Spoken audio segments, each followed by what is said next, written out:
un poco de histología de piel y macroscopía, ¿no? Bueno, para tener un poco de generalidades de piel es importante conocer la histología normal de la piel, puesto que hay diversas patologías que podemos encontrar en la piel que pueden aparentar, ¿no? Una piel normal, pero los cambios sutiles van a hacer la diferencia. La piel es un órgano complejo que está compuesto por células con diferentes funciones que van desde protección mecánica hasta fotoprotección, inmunovigilancia, metabolismo nutricional y reparación.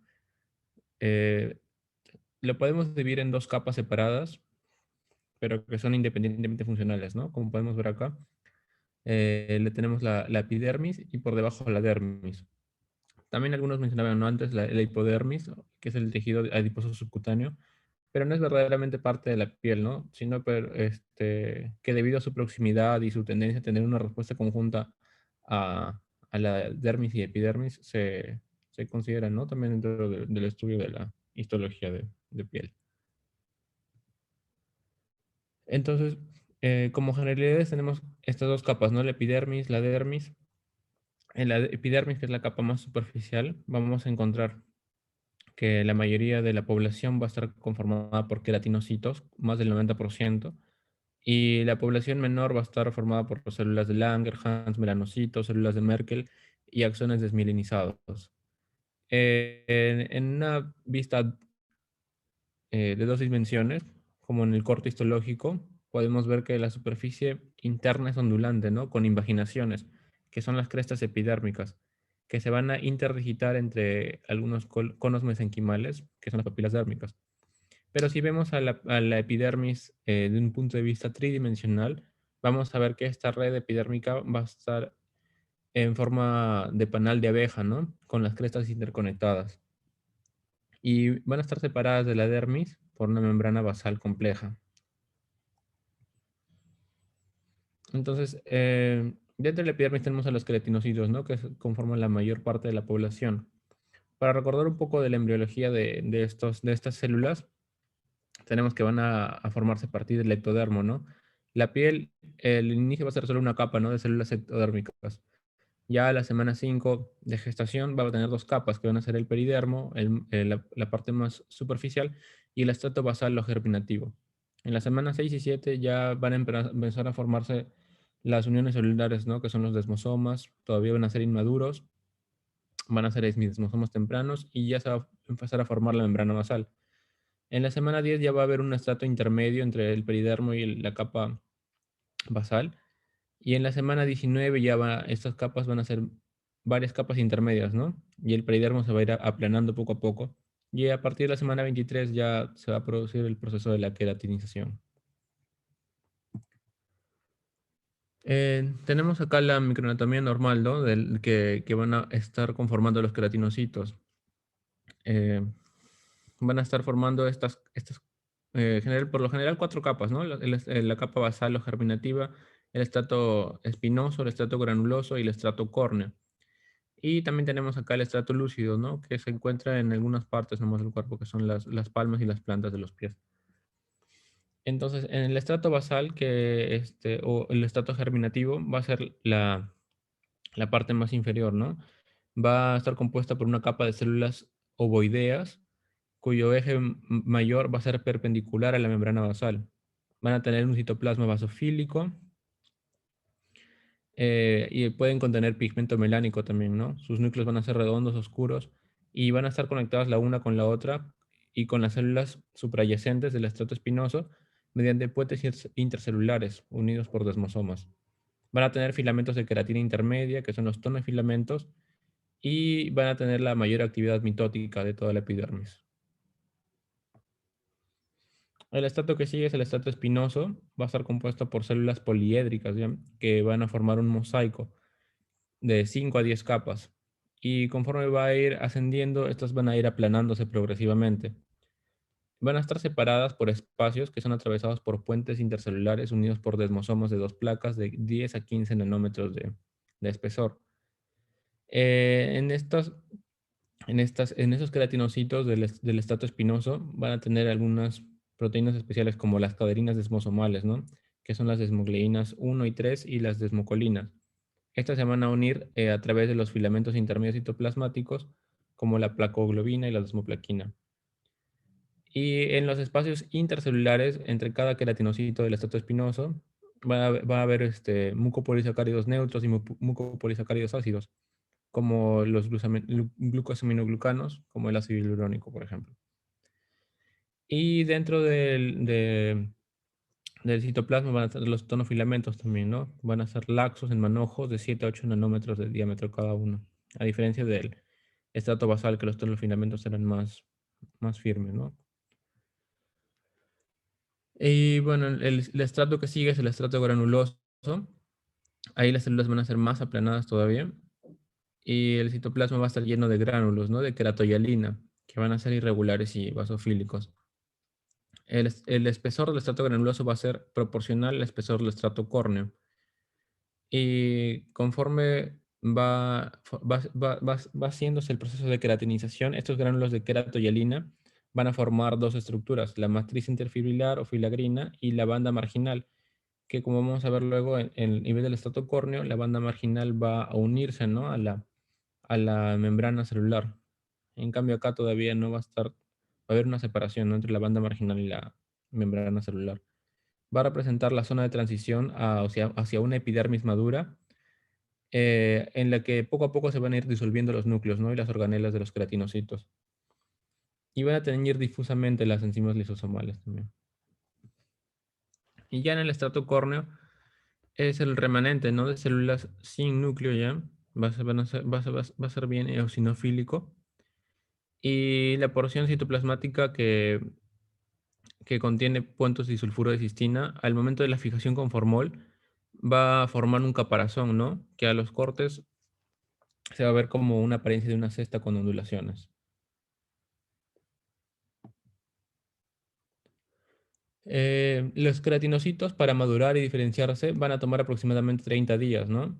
En el proceso de queratinización van a intervenir tres organelas intracelulares que ya he mencionado ya. En los tonofilamentos, que van a ser más prominentes en el estrato basal y poco a poco van a ir volviéndose más laxos.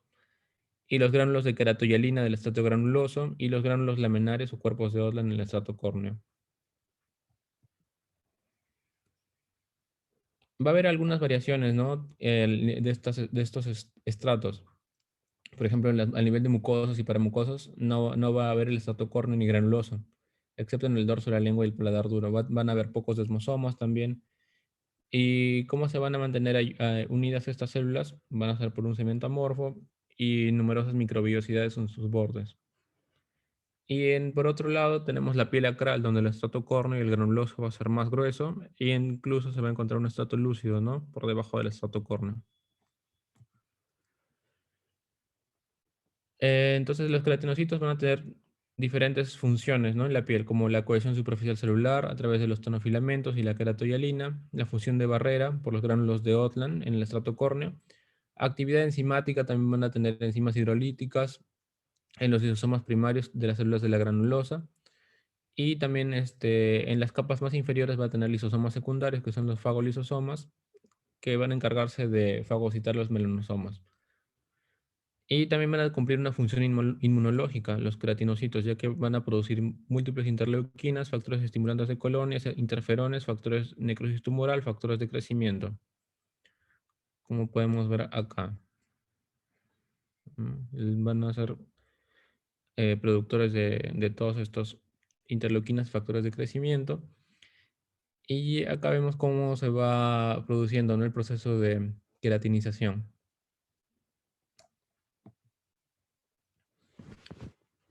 El otro componente celular que tenemos en la epidermis son los melanocitos.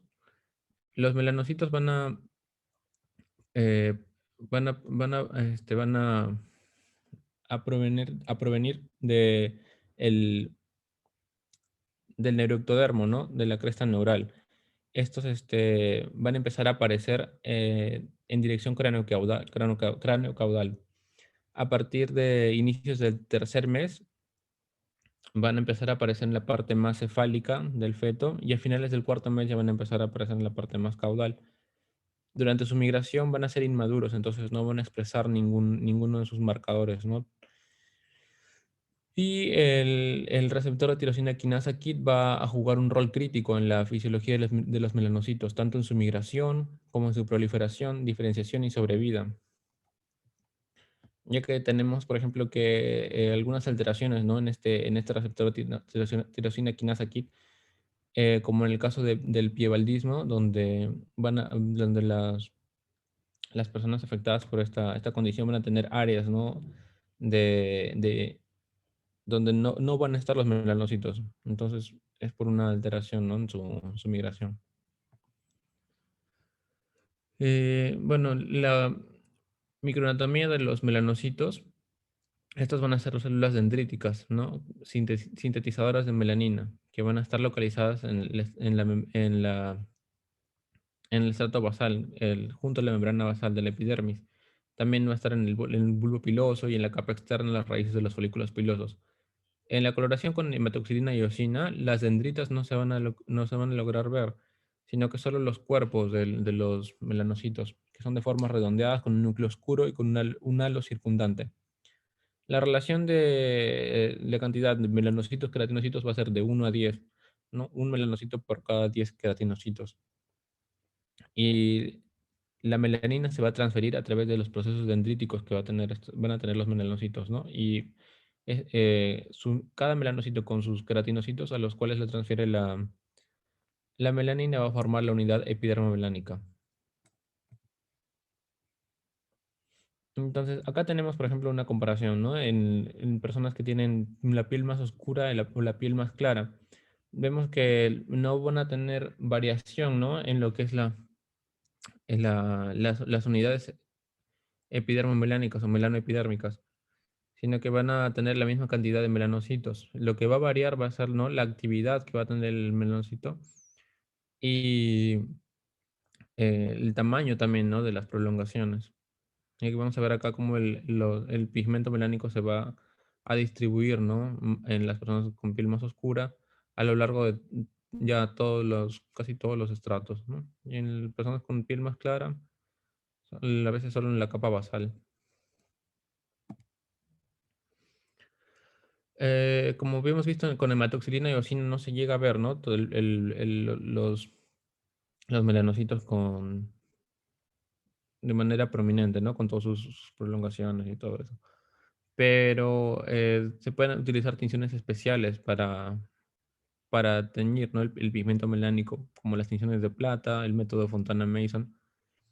Y por inmunohistoquímica van a dar positivos, ¿no? Para S100, GP100 para los melanocitos fetales y los melanocitos activados. También tenemos el melan A, MART1, tirosina quinasa, PNI2 y MITF.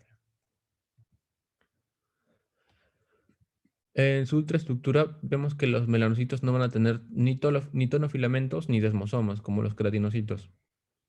Van a estar en contacto con la lámina densa, ¿no? Por proteínas parecidas a los desmosomas, pero van a ser más pequeñas. Y su organela característica van a ser los melanosomas, que van a tener varios estadios, ¿no? Del 1 al 4, conforme van a ir moviéndose desde el citoplasma del cuerpo hacia los procesos dendríticos. Tenemos acá variaciones, ¿no? Que van a haber tanto en la cantidad de melanocitos por región y racialmente, ¿no? La mayor concentración de melanocitos se va a encontrar en la cara y en los genitales masculinos, alrededor de 2000 melanocitos por milímetro cuadrado. Y la menor concentración se va a encontrar en el tronco, alrededor de 800 melanocitos por milímetro cuadrado. Como ya había estado diciendo, ¿no? La cantidad, la densidad de melanocitos es igual, ¿no? En las diferentes razas, en afroamericanos como en caucásicos, sino que en las personas con pieles más oscuras, como los afroamericanos, pueden tener mayor actividad enzimática, prolongaciones más grandes y una mayor cantidad de prolongaciones. Y otro gen que va a ser responsable también de la variación de la pigmentación va a ser el gen receptor de melanocortina.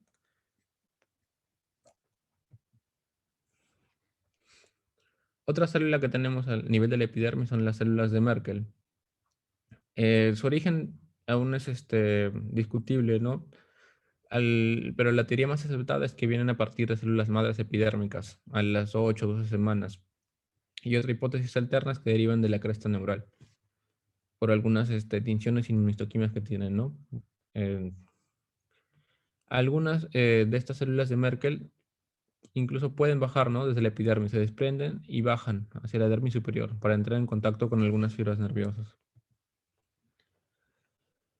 Van a estar presentes al nivel del estrato basal, al nivel de la mucosa oral también y la región vulvar de los folículos pilosos. Van a estar distribuidas escasas irregularmente, a veces dispuestos en grupos, y con la microscopía en luz no se van a visualizar, no se van a distinguir. Y bueno, la inmunohistoquímica para citoqueratinas de bajo peso molecular como CK8, CK18, CK19 y CK20 van a tener, ¿no? En importancia la citoqueratina 20, ya que es la única célula del nivel de la epidermis y de la piel que va a marcar, ¿no? Positiva para este CK20. Importante para casos como el carcinoma de células de Merkel. Se van a lograr ver si con la microscopía electrónica van a estar localizadas directamente sobre la membrana basal y van a proceder unos gránulos secretorios, ¿no?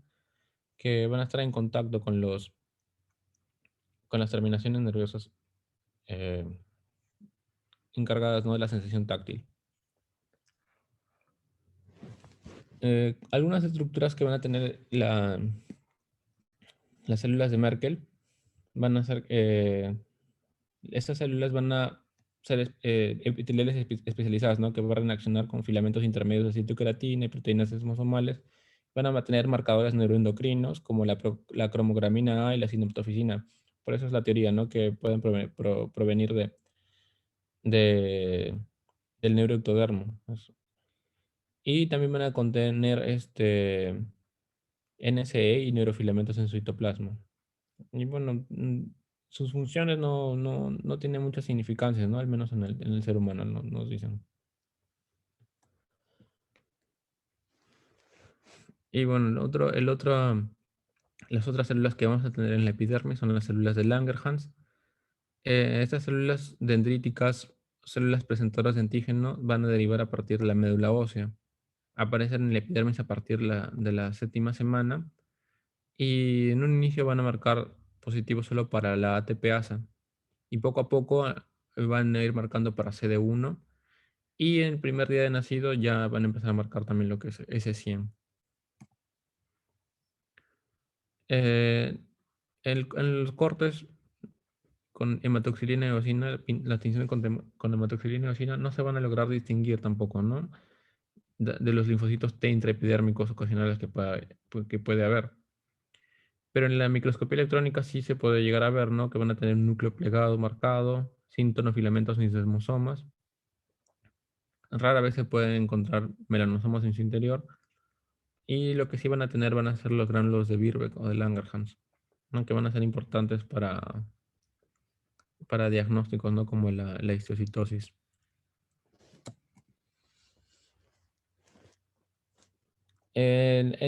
Van a tener diferentes concentraciones, variaciones regionales. En la epidermis van a ser similares, ¿no? A los melanocitos, casi en la misma cantidad. Pero a diferencia de los melanocitos, su número no va a aumentar con la exposición repetida a la luz ultravioleta, sino que va a disminuir. Van a disminuir su número con la luz ultravioleta, puede disminuir también sus funciones de células presentadoras de antígeno, al igual que con el uso de corticoides tópicos también, ¿no? Disminuir sus funciones. Y no solo van a estar presentes en la piel, sino que también van a estar en la mucosa oral, vagina, ganglios linfáticos, el timo y ocasionalmente en la dermis. Bueno, tenemos la estructura que es la membrana basal que va a separar, ¿no? Como habíamos mencionado, la epidermis de la dermis. Va a ser una estructura de gran significancia funcional y vamos a ver en esta membrana basal dos láminas, ¿no? La lámina lúcida y la lámina densa. A partir de las células basales van a salir unos filamentos de anclaje que van a atravesar la lámina lúcida hasta la lámina densa y estos van a estar unidos hacia la dermis a través de fibras elásticas, oxitalano y eulanina. Otra estructura que vamos a ver, ¿no? Que es parte de la epidermis, son los folículos pilosos, que van a tener 4 regiones. El infundíbulo, que es la parte más superficial, la parte de la entrada. El istmo o el cuello, la protuberancia folicular y el segmento inferior, que se va a expandir para formar el bulbo piloso. Las células matriciales en división se van a diferenciar en células productoras de queratina de pelo y en la vaina radicular interna. Esta vaina radicular interna va a tener 3 capas: la capa de Henle, la capa de Huxley y la cutícula de la vaina radicular interna, que van a encargarse, ¿no?, de la producción de la queratina del pelo. Las glándulas sebáceas van a secretar el sebo que va a cubrir la superficie del pelo y de la piel, y van a originarse como brotes de la vaina radicular externa del folículo piloso. Van a secretarse a través de una secreción holocrina, es decir, que conforme se van a secretar, va a ocurrir la apoptosis, ¿no?, de estas, y el desprendimiento de las células apoptóticas hacia la luz. La lámina basal de estas células va a ser continua con la de la epidermis y los folículos pilosos, y el proceso de producción del sebo hasta su expulsión va a ser aproximadamente 8 días. Luego tenemos las glándulas endocrinas y apocrinas. Las glándulas endocrinas van a ser glándulas tubulares simples que van a encargarse principalmente de regular la temperatura corporal, ¿no?, a través del sudor. No van a estar asociadas al folículo piloso, sino que van a ser independientes, y van a tener 3 tipos celulares: las células claras, las oscuras y las miopiteliales. Van a estar distribuidas en casi todo el cuerpo, la superficie del cuerpo, salvo en los labios y en ciertas partes de los genitales externos. Y por otro lado, las glándulas apocrinas van a ser glándulas que van a estar unidas, ¿no?, a la estructura del folículo piloso. Van a ser glándulas tubulares de una luz más amplia, y van a limitarse a áreas, ¿no?, como la axila, la areola, el pezón, la región perianal y los genitales externos. También tenemos otro tipo de glándulas apocrinas, que son las glándulas ceruminosas del conducto auditivo externo y las glándulas de Moll en el párpado. Las, las uñas, ¿no?, que son un proceso de queratinización especial. La unidad unguial va a tener 6 componentes principales: la matriz unguial, la placa unguial, el sistema cuticular con la hiponiquia, el lecho unguial, el sistema de ligamentos y los pliegues unguiales proximal, lateral y distal.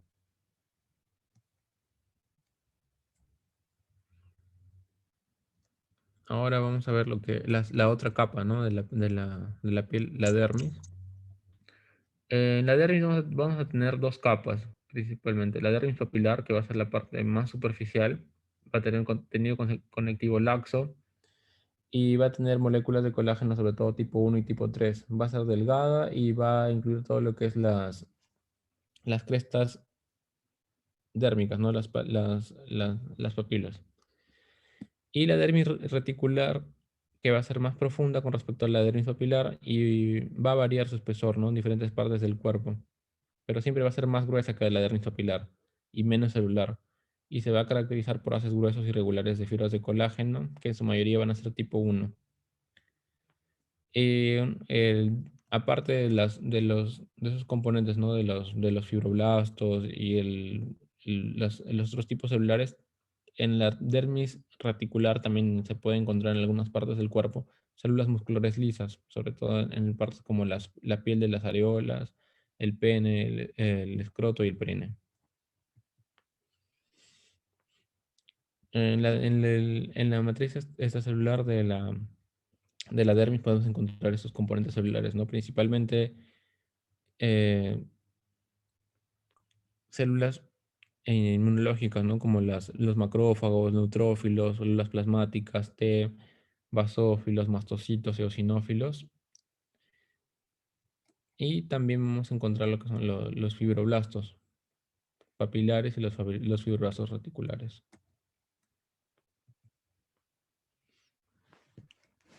En la matriz extracelular de la piel vamos a encontrar la sustancia fundamental y las fibras.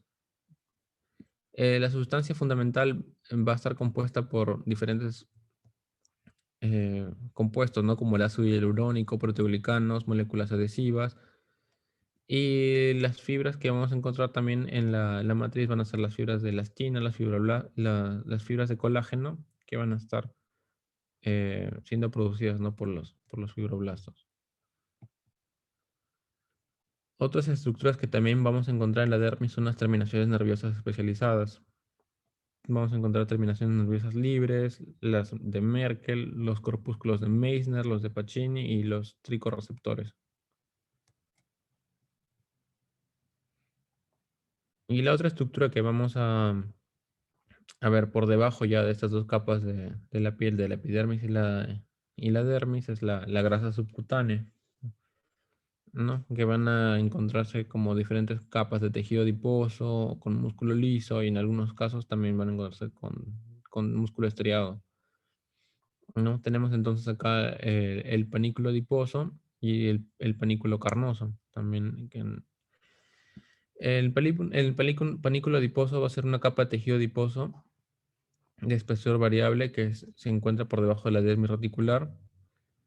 Y esta capa y su tejido conectivo laxo asociado constituye la hipodermis o la fase subcutánea.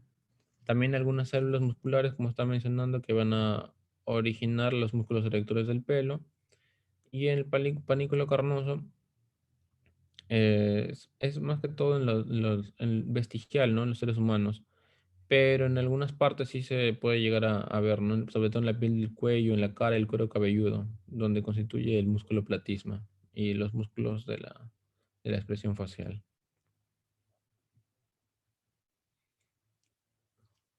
En la piel también vamos a encontrar algunos microorganismos, ¿no? Que van a estar presentes, que podemos encontrar en los cortes a veces. Como en bacterias tenemos, por ejemplo, el Staphylococcus epidermidis. En hongos tenemos la Malassezia furfur. Y en parásitos podemos encontrar también los Desmodex folliculorum, ¿no? Que son colonizadores de la piel. Entonces no es normal su hallazgo, ¿no? A menos que ya haya alguna sintomatología. Ahora vamos a hablar un poco sobre la macroscopía, ¿no? A veces que llegan las biopsias de piel. Tenemos que saber qué tipos de biopsias de piel hay, ¿no? Las biopsias tipo shave, acá como vemos van a coger sobre todo la epidermis, ¿no? Y parte de la dermis papilar. En las biopsias tipo punch van a ser más rectas, van a coger la epidermis y la dermis hasta la dermis reticular. Y las biopsias incisionales o excisionales, en donde ya va a ser más amplio, ¿no? Van a coger incluso hasta la grasa subcutánea o subcutis. Acá tenemos, por ejemplo, una biopsia tipo punch, vista desde arriba, una vista de costado, y acá ya han cortado en dos. En las biopsias tipo punch, cuando son menores de 2 milímetros, cuando son muy pequeñas, se puede hacer un corte excéntrico, ¿no? Para evitar eh, consumir mucho el tejido, ¿no? En las tipo punch o en las tipo shave, en las dos.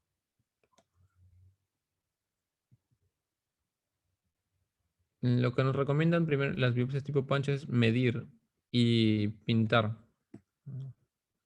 La parte de la, de los bordes, ¿no? En la parte de las partes, sobre todo de acá de la dermis, lo que sería la dermis.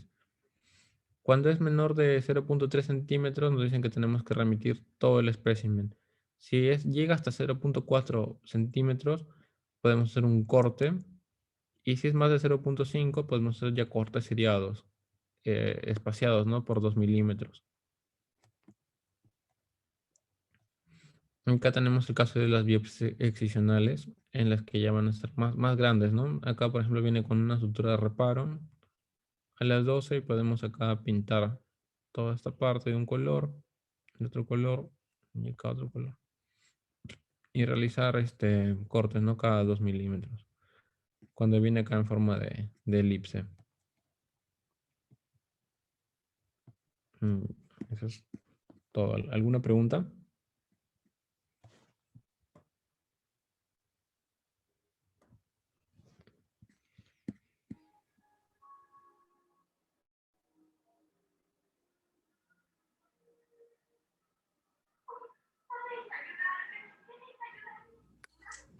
Sí, es muy importante con los dosajes, ¿no? Identificar sobre todo registrar cuando no viene el punto de reparo, porque a veces pasa, ¿no? Que no llega o bueno, no lo ponen, ¿no?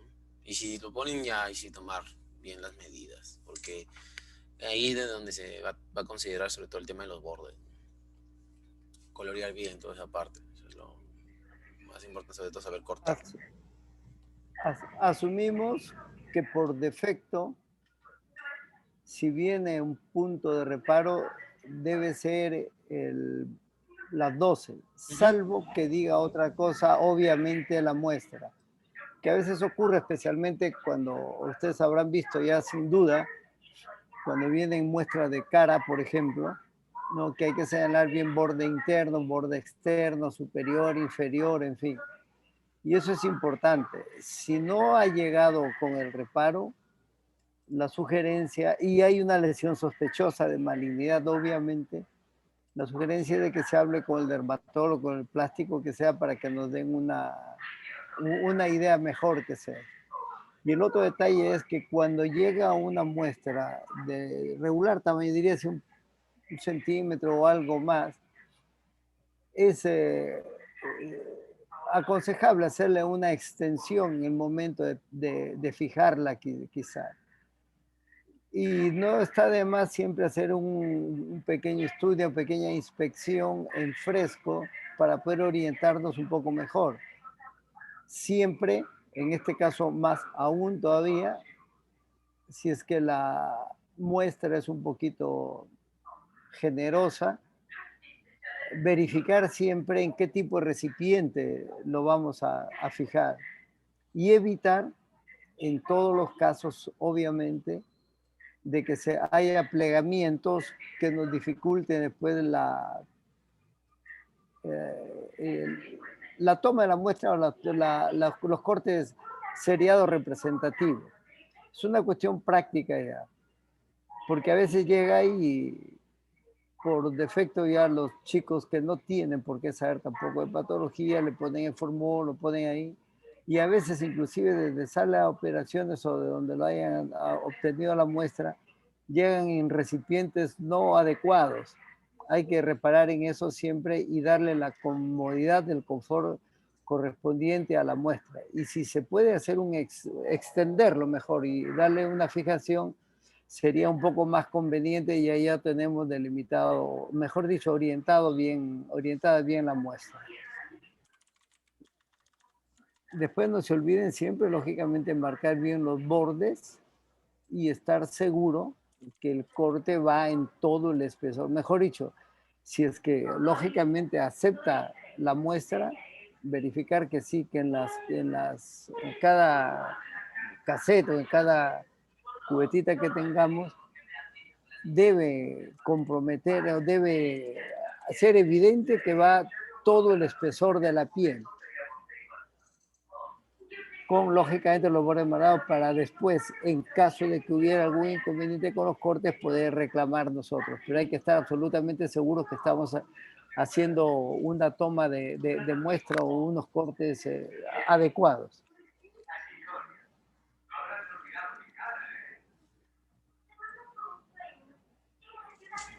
Sobre todo para definir los bordes, para poder informarnos si es que hay o no invasión. Claro, se supone que donde hay mayor trascendencia es cuando estamos tratando de evaluar o descartar neoplasia, ¿no? Después las otras lesiones pueden ir todas completas, salvo que se quiera hacer alguna, mejor dicho, deben ir todas completas, salvo que sea un poquito ya amplia, que puede tomarse en dos caras, en dos fragmentos, y lógicamente reservar o proponer, si es que hay que hacer la inmunohistoquímica, hay que hacerla lógicamente con el material ya incluido, ¿no es cierto? En dermatología, fundamentalmente ahí en el hospital, yo creo que trabajan bien. he de destacar, casi nunca,